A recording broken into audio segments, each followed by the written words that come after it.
ಇಲ್ಲಿ ದನಗಳ ಅಕ್ರಮ ಸಾಗಾಟ ಅತ್ಯಂತ ಗುಪ್ತವಾಗಿ ನಡೆಯುತ್ತೆ. ಅದು ಸ್ಮಗ್ಲಿಂಗ್ ರೀತಿಯಲ್ಲಿ ನಡೆದು ಹೋಗುತ್ತೆ. ಅಲ್ಲಿ ವ್ಯವಹಾರ ನಡೆಯೋದು ನೋಡ್ಬಿಟ್ರೆ ನೀವು ಕೂಡ ಬೆಚ್ಚಿ ಬೀಳ್ತೀರಾ. ಕರುಣೆ ಇಲ್ಲದೆ ದನಗಳ ಸಾಗಾಟ, ಉಸಿರುಗಟ್ಟಿ ರಾಸುಗಳ ಪರದಾಟ, ಕರುಗಳನ್ನು ಬಿಡಲ್ಲ ಖದೀಮರು.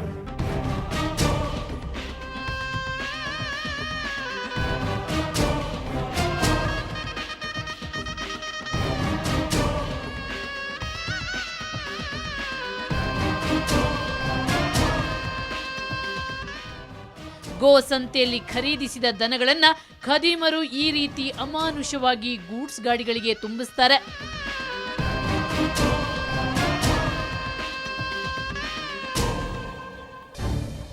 ಈ ದುರುಳರು ಎಳೆ ಕರುಗಳನ್ನು ಬಿಡಲ್ಲ.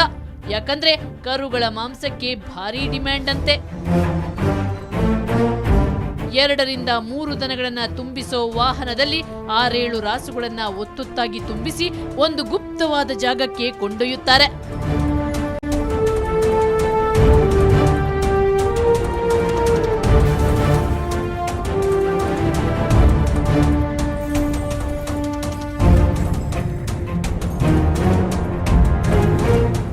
ಹೀಗೆ ಗಾಡಿಗಳಲ್ಲಿ ದನಗಳನ್ನ ತುಂಬಿಸಿಕೊಂಡು ಇವರು ಎಲ್ಲಿಗೆ ಹೋಗ್ತಾರೆ ಅಂತ ತಿಳಿಯಲು ನಾವು ಗಾಡಿಗಳನ್ನ ಫಾಲೋ ಮಾಡಿದ್ವಿ.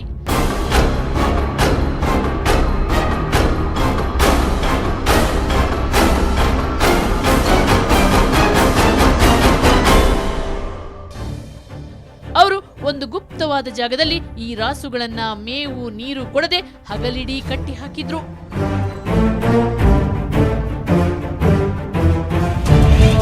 ನಡುರಾತ್ರಿಲಿ ಕಳ್ಳ ಸಾಗಾಟ. ಈ ದನಗಳನ್ನ ಮುಂದೇನು ಮಾಡ್ತಾರೆ ಅನ್ನೋ ಕುತೂಹಲ ನಮಗೂ ಇತ್ತು.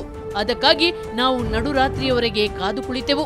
ರಾತ್ರಿ ಸುಮಾರು 1 ಗಂಟೆ ಹೊತ್ತಿಗೆ ಕಳ್ಳ ಸಾಗಾಟಗಾರರು ಕೆಲಸ ಪ್ರಾರಂಭಿಸಿದ್ರು. ಒಂದು ದೊಡ್ಡ ಲಾರಿಯಲ್ಲಿ ಸುಮಾರು 40-50 ದನ ಎತ್ತು ಕೋಣಗಳನ್ನ ತರಕಾರಿ ತುಂಬುವ ಹಾಗೆ ತುಂಬಿದ್ರು.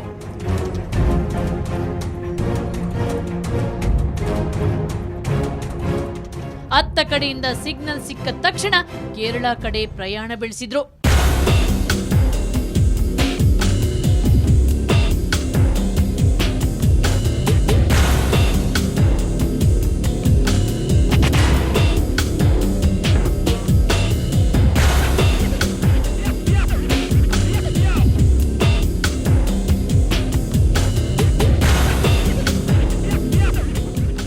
ಆ ಲಾರಿಯಲ್ಲಿದ್ದ ದನಗಳ ಸ್ಥಿತಿ ಮಾತ್ರ ಚಿಂತಾಜನಕವಾಗಿತ್ತು. ಉಸಿರುಗಟ್ಟೋ ವಾತಾವರಣ, ಚಿತ್ರ ವಿಚಿತ್ರ ಭಂಗಿಗಳು, ವಿಪರೀತ ಹಸುವಿಗೆ 1-2 ದನಗಳಂತೂ ಹಾಗೇ ಕುಸಿದು ಬಿದ್ದವು. ಇವರು ಇಷ್ಟೊಂದು ರಾಜಾರೋಷವಾಗಿ ದನಗಳನ್ನ ಅಕ್ರಮವಾಗಿ ಸಾಗಿಸ್ತಾರಲ್ಲ, ಇವರನ್ನು ಯಾರು ತಡೆಯಲ್ವಾ? ಚೆಕ್ ಪೋಸ್ಟ್ಗಳಲ್ಲಿ ತನಿಖೆ ನಡೆಸಲ್ವಾ? ಈ ಪ್ರಶ್ನೆಗೆ ಉತ್ತರ ಹುಡುಕಲು ನಾವು ಕೂಡ ಲಾರಿಯನ್ನ ಫಾಲೋ ಮಾಡಿದ್ವಿ. ಆ ಲಾರಿ ಒಂದೊಂದೇ ಚೆಕ್ ಪೋಸ್ಟ್ ದಾಟುತ್ತಾ ಕೇರಳ ಗಡಿ ಸೇರಿತು. ಆದ್ರೆ ಯಾವೊಬ್ಬ ಅರಣ್ಯ ಅಧಿಕಾರಿಯಾಗ್ಲಿ ಪೊಲೀಸ್ ಸಿಬ್ಬಂದಿಯಾಗ್ಲಿ ಆ ಲಾರಿನ ತಡೀಲಿಲ್ಲ. ಬಯಲಾಯ್ತು ಚೆಕ್ ಪೋಸ್ಟ್ ರಹಸ್ಯ. ಚೆಕ್ ಪೋಸ್ಟ್ ನಲ್ಲಿರೋ ಅಧಿಕಾರಿಗಳಿಗೆ ನೀವು ಕಾಲಕಾಲಕ್ಕೆ ಲಂಚ ತಿನ್ನಿಸಿದ್ರೆ ಯಾವ ತನಿಖೆ ಯಾವ ವಿಚಾರಣೆಯೂ ಇಲ್ಲದೆ ಆರಾಮವಾಗಿ ಗಡಿ ದಾಟಬಹುದು ಅನ್ನೋ ಅಂಶ ನಮ್ಮ ಸ್ಟಿಂಗ್ ಆಪರೇಷನ್ ನಲ್ಲಿ ಬಯಲಾಯ್ತು. ಅದೇ ಆ ಕಡೆಯಿಂದ ಪಾಸ್ ಮಾಡಿಸ್ಬೇಕು. ಇನ್ಯಾವ್ದು ಸರ್? ಆ ಕಡೆ ಯಾವ್ದು ಸರ್? ಅವ್ರನ್ನು ಮಾತಾಡ್ಸ್ಕೊಳ್ತೀವಿ ಅಷ್ಟೇ. ಅದನ್ನ ವ್ಯವಸ್ಥೆ ಮಾಡ್ಕೊಳ್ತೀವಿ ಸರ್. ಹೌದು. ನಮ್ಗೆ ಏನಂದ್ರೆ ಸರ್ ಇವ್ರು ಕೂಡ ಕೇಳ 80,000 ಕೊಡಕ್ಕಾಯ್ತಲ್ಲ. ಹೌದು. ಮೂರೇ ಫಸ್ಟ್. ಅದು ಪೊಲೀಸ್ ಫಾರೆಸ್ಟ್ ಸರ್? ಅದು ಪೊಲೀಸ್ ಫಾರೆಸ್ಟ್ ಎರಡು ಅವರ? ಇದು ಅದು ಪೊಲೀಸ್. ಅವರು ಪರಿಚಯ ಇರೋಂಥವ್ರೆ ಸರ್ ಈ ಕಡೆ ಅವ್ರೆ? ಲೋಕಲ್ ಅವ್ರು. ಫಸ್ಟ್ ಸೆಕೆಂಡ್ ಮೂರು ಸೇಮ್. ಹಾ ಸರಿ ಸರ್. ಬೇರೆ ಏನು ತೊಂದರೆ ಏನಾಗಲ್ಲ ನಮ್ಗೇನು ತೊಂದರೆ ನಿಮಗೆ ಒಂದು ಬಿಟ್ರೆ ನಾವು ಬಿಡು ಅವ್ರು ಬಿಡು ಅವ್ರು ಅಷ್ಟೇ ಅಷ್ಟೇ. ಸ್ವಲ್ಪ ಕನ್ಸೆಷನ್ ಮಾಡಿ ಮಾಡ್ಕೊಡ್ತೇನೆ ಸರ್. ದೊಡ್ಡ ವ್ಯವಸ್ಥೆ ಮಾಡ್ಬಿಟ್ಟು ಅಲ್ಲಿ ತಿಳ್ಕೊಂಬನ್ನಿ. ಸರಿ. ಅಲ್ಲಿ ತಿಳ್ಕೊ ಮಾಮೂಲಿ ಅಂದ್ರೆ ಅವ್ರು ಆದ್ರೆ 1,000 ರೂಪಾಯಿ ತಗೋತಾರೆ. ಈಗ ನಾವು ಆಮೇಲೆ ಈ ಕಡೆ ಮಾಡಿ ಅಲ್ಲಿ ಮಾಡಿದ ಫಸ್ಟ್ ಎಂಟ್ರೆನ್ಸ್ ಇದೆ.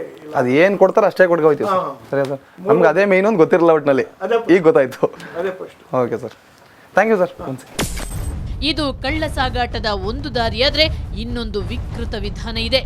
ಆ ವಿಧಾನವನ್ನ ಕ್ಯಾಮ್ರಾ ಕಣ್ಣಲ್ಲಿ ಸೆರೆ ಹಿಡಿಯಲು ಹೋದ ನಾವು ಬಿಚ್ಚಿ ಬಿದ್ದೆವು. ಕಾರ್ಗತ್ತಲಲ್ಲಿ ದಟ್ಟಾರಣ್ಯದ ನಡುವೆ ದನಗಳನ್ನ ಕಾಲ್ನಡಿಗೆಯಲ್ಲಿ ಕರ್ನಾಟಕದ ಗಡಿಯಿಂದ ಕೇರಳ ಗಡಿ ದಾಟಿಸ್ತಾರೆ. ಅದು ಅತ್ಯಂತ ಕ್ರೂರವಾಗಿ ನದಿ ದಾಟಿಸಿ ದನಗಳನ್ನ ಆಚೆ ಕಳಿಸ್ತಾರೆ. ಆ ದೃಶ್ಯವನ್ನ ಸೆರೆ ಹಿಡಿಬೇಕು ಅಂತ ನಾವು ನಡುರಾತ್ರಿಯಲ್ಲಿ ರಹಸ್ಯ ಕಾರ್ಯಾಚರಣೆ ಮಾಡಿದ್ವಿ. ಆ ದೃಶ್ಯ ಮಾತ್ರ ನಮ್ಮನ್ನ ಬಿಚ್ಚಿ ಬೀಳಿಸಿತು.